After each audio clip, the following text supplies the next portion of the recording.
Hello guys, কেমন আছো তোমরা সবাই? আশা করছি সবাই খুব ভালো আছো। না, আমি আজকে বলবো না যে আমি খুব ভালো আছি। আমার ঠান্ডা লেগেছে, হয়তো গলা শুনে বুঝতেই পারছো। ভিডিওটা শুরু করলাম আজকে একদম রাস্তা থেকে। আজকে আমরা যাচ্ছি এক জায়গায় ঘুরতে, না পুজো দিতে মন্দিরে।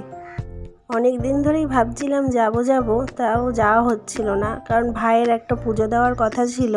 যখনও বাইক কিনেছিল তখনও বলেছিল যে পুজো দেবে বড় মার কাছে, কিন্তু 1 বছর হতে চলো তো পুজো দিতে যাওয়া হয়নি। হুট করে আগের দিন রাত্রেবেলা ঠিক করলাম যে যাব বড় মার কাছে, কারণ ভাইয়ের বাইক নিয়ে প্রচুর প্রবলেম হচ্ছিল। একবার অ্যাক্সিডেন্ট হলো, তারপরে আগের দিনও একটু অ্যাক্সিডেন্ট হয়েছিল, তাই মা বলছিল যাই তাহলে বড় মার কাছে পুজোটা দিয়ে আসি। কারণ ঠাকুরের কাছে বলে রাখলে পুজোটা দিতে লাগে, আর 1টা বছর হয়ে গেছে এখনও যাওয়া হয়নি। সবাই মিলে বেরিয়ে পড়লাম বড়মার মন্দিরে যাওয়ার উদ্দেশ্যে। আমরা আজকে যাচ্ছি, আমি, আমার বর, আমার ভাই, আমার মা আর আমার ননদ, আর আমার দিদি আর বড় মাসি রাস্তা থেকে মাঝখানে উঠলো, সেটা তোমরা দেখতেই পেলে। আমাদের বাড়ি থেকে বড়মার মন্দিরটা খুব একটা দূরে না, হয়তো দূরে না বলেই খুব একটা আসাও হয় না। ভিডিওতে দেখি সবাই কত দূর দূর থেকে চলে আসে, কিন্তু আমাদের খুব একটা যাওয়া হয় না এত সামনে থেকেও। এসেছিলাম সেই 1 বছর আগে, আবার 1 বছর পরে এই আসলাম। তো টোটো থেকে নেমে পড়লাম বড়মার মন্দিরের সামনে। তো মন্দিরটাকেও একটুখানি দেখে নিলাম। জানো তো, আগে যখন আসতাম আগে প্রচণ্ড ভিড় হতো, এখন দেখলাম খুব একটা ভিড় নেই। অবশ্য আগে আমরা সকালবেলার দিকেই বেশি আসতাম, কিন্তু আজকে আমরা একটু বেলা করেই এসেছি যাতে ভিড়টা কম হয়, কারণ গরমটা ভীষণ পড়েছে। আর এই রোদের মধ্যে লাইনে দাঁড়ানো মানে ভীষণই অসুবিধা হবে, তার জন্য আমরা একটু বেলা করেই এসেছি।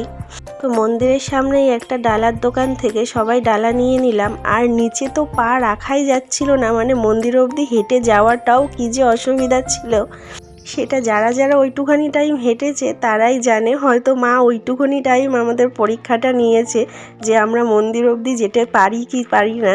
মন্দিরের ভেতরেও ছোট্ট একটা লাইন পড়ে, সেখানে আমরা সবাই লাইন দিয়ে দাঁড়িয়েছিলাম। আর দেখো এখানে সব ধূপকাঠি, আলতা, সিঁদুর ভর্তি রয়েছে। এবার মন্দিরের সামনে প্রণাম করে আমরা ঢুকে গেলাম। ভেতরে একটু ভিড় ছিল, কিন্তু আগের মতো ভিড়টা নেই। ভেতরে ঢুকে মায়ের মুখটা দেখে মনটাও শান্ত হয়ে গেল, আর এই গরমে শরীরটাও যেন পুরো ঠান্ডা হয়ে গেল।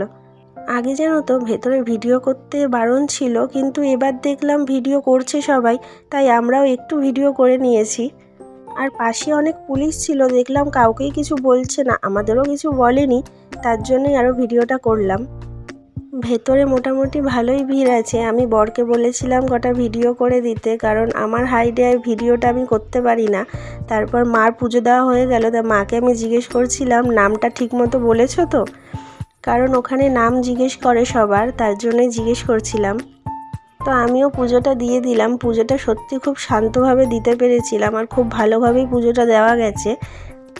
আগে যেরকম হতো সবাইকে পুজোটা দিয়েই বলতো বেরিয়ে যাও বেরিয়ে যাও, এখন কিন্তু সেরকম একটা না, তুমি মন ভরে নমস্কারটা অন্তত করতে পারবে। তো মায়ের মন্দিরের পাশেই এই মন্দিরটা আছে, আমার বর গিয়ে একটু ভিডিও করে এসছে। ওখানে অনেক ঠাকুর আছে। কে কে গেছো পাশের মন্দিরটায়, মানে যেতে পেরেছো কারা সেটা বলো। সবাই মিলে খুব ভালো মতোই পুজো দিয়েছিলাম, আর পুজো দিয়ে আমরা বেরিয়ে পড়লাম।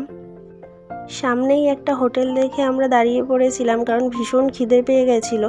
সকাল থেকে কিছুই খাইনি পুজো দেবো বলে। এখান থেকে পরোটা তরকারি খেয়ে বেরানোর পর আমার মাসির ভীষণ শরীর খারাপ হয়ে গেছিলো, কারণ মাসির রোদে বেরানো বারণ। তারপর আমি ভিডিওটা কন্টিনিউ করতে পারিনি। যদি আমার ভিডিওটা ভালো লাগে প্লিজ লাইক, শেয়ার, সাবস্ক্রাইব করে দিও।